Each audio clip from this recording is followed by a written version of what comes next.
Hello, I am Molina. I am a second year English major student from the Philippines, and I prepared 10 questions for today's interview regarding second language acquisition.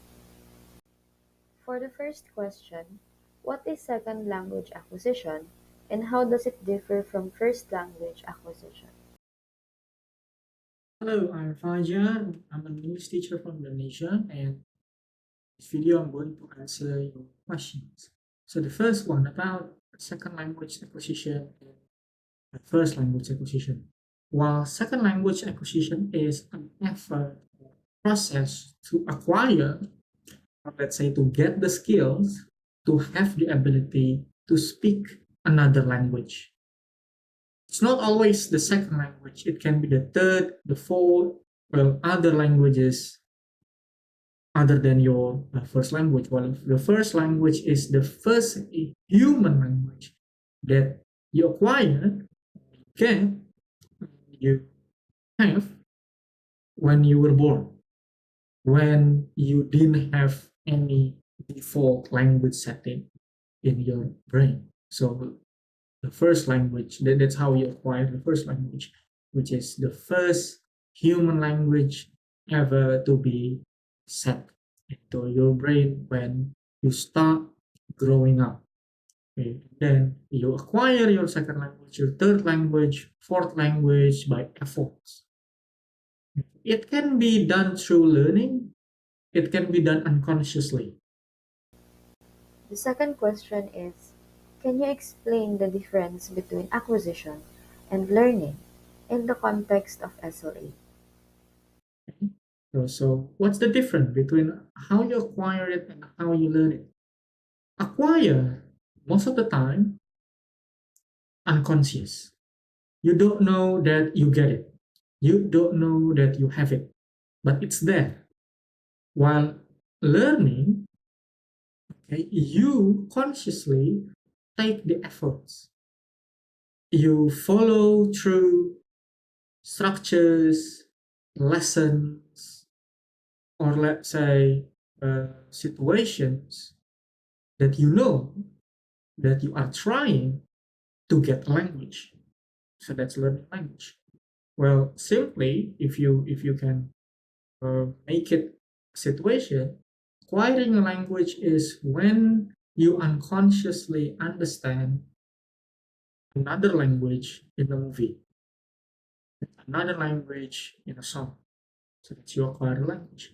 But when you learn a language is when you read a lesson which you know that you are trying to understand, trying to get it mostly through steps, okay? Through classes. Well, you unconsciously know, you realize that you are following certain steps to get the skill or to have the ability to use the language. Well, acquisition or acquiring, you're not really conscious. Like you don't realize that you get the language. Mostly through something that unintentionally that you don't intend to learn. You don't intend to get the language, but you get it. That's acquiring acquisition. Next question is, what are the key stages of second language acquisition? Well, there are different uh, beliefs and explanation when it comes to steps of acquiring or learning a language. The first one, which I believe is the silent period, only listening, only reading, which in my experience also, most people or most learners, most students that I meet are complaining about. So they say that, oh yeah, I understand when I listen to others. I understand when I hear English words. I understand when I read English words, but I just don't know how to use it. Like I don't know how to speak it. I don't know how to write it. I don't know how to explain it. So that's the silent period. Okay. Silent period happens also to first language acquisition. For example, when you see babies, they understand when you instruct them to do things, but they don't know how to use the language. Like they don't know how to use the words that you use to instruct them, but they know what it means and they follow the instruction. That goes the same for second language acquisition. you understand or someone understands the instruction, someone understand what is heard, someone understand what is written, but they don't know how to use it. And then early stage is when they can mention certain words that they hear or that they read a lot of times. Example, in English, I believe it's very easy for someone to get to know and to get to use the word or the phrase thank you or I'm fine or good morning or good afternoon. So that's the early stage. Okay. And then of course there are other stages, but when someone is used to and has passed the silent period, which is sometimes can which sometimes can take longer. Okay, vary from how an individual is exposed to the target language. As example, if an individual is exposed to the target language a lot, like they are in the middle of the target language environment, they are in the middle of where the target language is used, it can be fast because they listen a lot, they read a lot. Okay, and then by the time seeing the pattern, listening to the pattern, they can come up with how to use the language. So we can say there is the silent period and then the early stage, which is how to use basic words, whether it's written or spoken, mostly greetings and certain expressions, and then getting used to the language and come out from the silent period. They can speak, they can write, right? Mostly because of the exposure to the language. They're getting a lot of listening, getting a lot of reading, and getting to see the pattern again and again. And it can vary, depends on the exposure. For the fourth question, how does Krashen's input hypothesis influence the understanding of second language acquisition? Okay, and well, Krashen's comprehensible input or input hypothesis is very influential in second language acquisition because he believes that we acquire language when we understand it. We acquire language when we get it. Simple as that. And it's somehow quite ambiguous on how to measure it, but the true language that we acquire is when we get it, not because of we get tested on how to use the language, not because of we are assessed or doing certain tests, but when we get it. Okay, we get what we hear, we get what we read, we get what we listen, we understand what we listen, we understand what we read, and then we can speak, and then we can write, or we can respond. Okay? We can respond to what we hear, we can respond to what we see, we can respond to what we listen, we can respond to what we read. Okay, spoken or written. Okay, and the input must be meaningful. I guess example, certain expression that is used in the situation, seeing how people do what they say, and then see images, see visuals, okay, or tone and other things. So the main idea of comprehensible input is we get it when we get it without knowing how to explain it, but we get it. We know when someone says good morning, then we respond with good morning. We acquire it.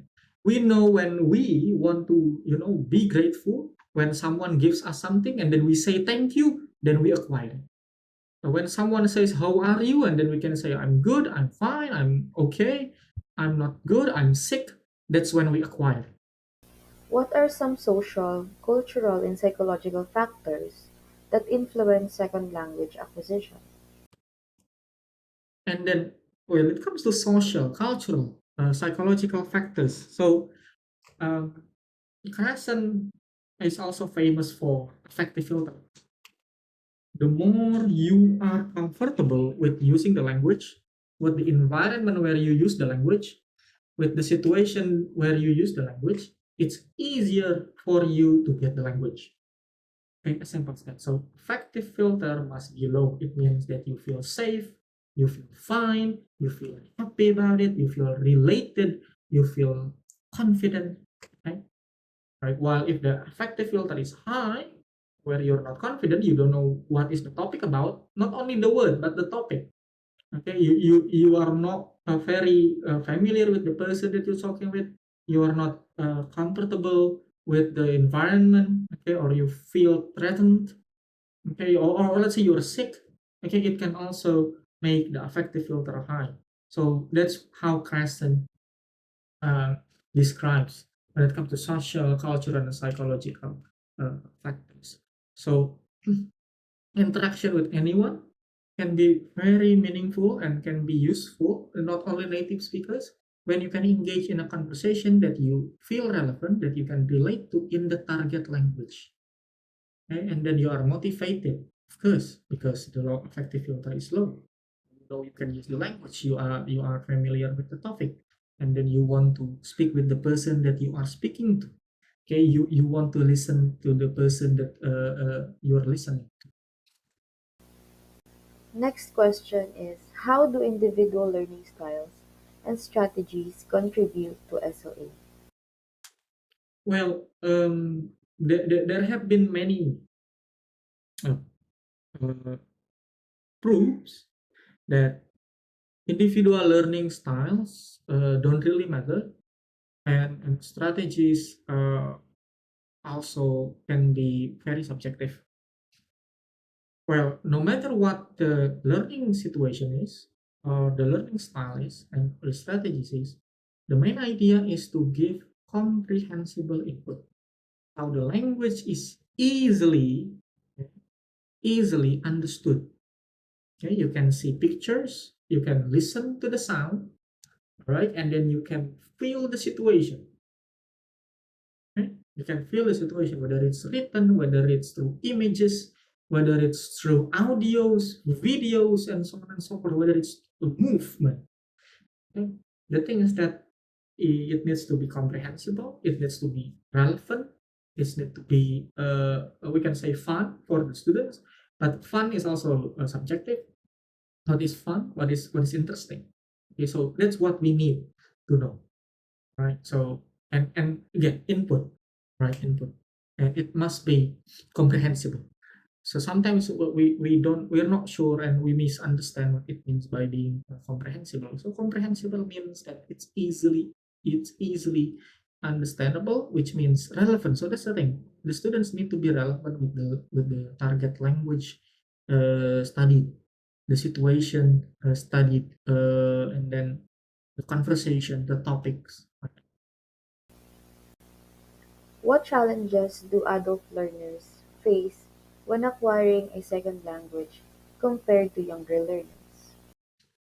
When it comes to challenges, adult learners, well, there have been many excuses. Well, I can say it's an excuse that, well, because the my brain is getting too old and it's difficult for me to memorize things and so on and so forth. Actually, based on my experience, when it comes to adult, the biggest challenge is time constraints, commitment, and consistency. Because I have met a lot of older students, adult learners, who learn the language easily, faster, and comfortably because they have the time, they have the consistency, and they have the commitment. Okay? So most of the time, it's about time, consistency, and commitment on how they can learn the language. They are busy. They think about the other things, like they think about their work, they think about their family, which is I understand it's very very complex. But I can say with more time to get the input, it's gonna be easier for adult learners. Just like younger learners. If you can say it, why younger learners learn the language faster? Because they have more time to learn the language, and they have more capacity in their mind to think a lot about the language. While older people, or well, adults, we have had our brain think about a lot of things. So it's about time and then about the capacity of how much of thing that we can, how many things that we can think about. how consistent we are, how committed we are with with learning the language. How important is the role of error correction in second language learning? Okay. And error correction can be useful if it's um, something that is very, very serious. As example, writing academic, writing formally, okay, and then do something that is advanced skill in the language. While I still believe, and it's actually more comprehensible based on my experience and also what Krasen mentioned. It's better to do error correction by not pointing out the error, but just telling how it should be. Okay, so just input the learners with the correct languages, with the correct sentences, with the correct words, correct pronunciation, correct tone, correct spelling, so on and so forth, without pointing out, oh, that's wrong. But in certain situation, again, academic, skillful writing, skillful speaking, like presenting, error correction can be important. But if it's a language acquisition stage, the best way is to tell them to give them more and more input examples on how it should be, rather than pointing out the mistake. And for the last question, what are some cognitive theories that explain how individuals acquire a second language? Okay, so about cognitive theories, yeah, there are many, but again, the one that I let's say hold onto it is the Crescent's comprehensible input, and then optimal input, then yeah, input theory. Okay, so Crescent explained, again, I need to repeat it. Crescent explained someone, or we acquire a language when we get, when we understand, when we can make it meaningful in our mind. Someone that we listen, sorry, something that we listen, something that we read. Okay, so you know what to do. You know what to respond when someone says thank you. You know what to respond when someone says good morning, and then you know what to say. You know what to write when someone says something, and then you can respond to it.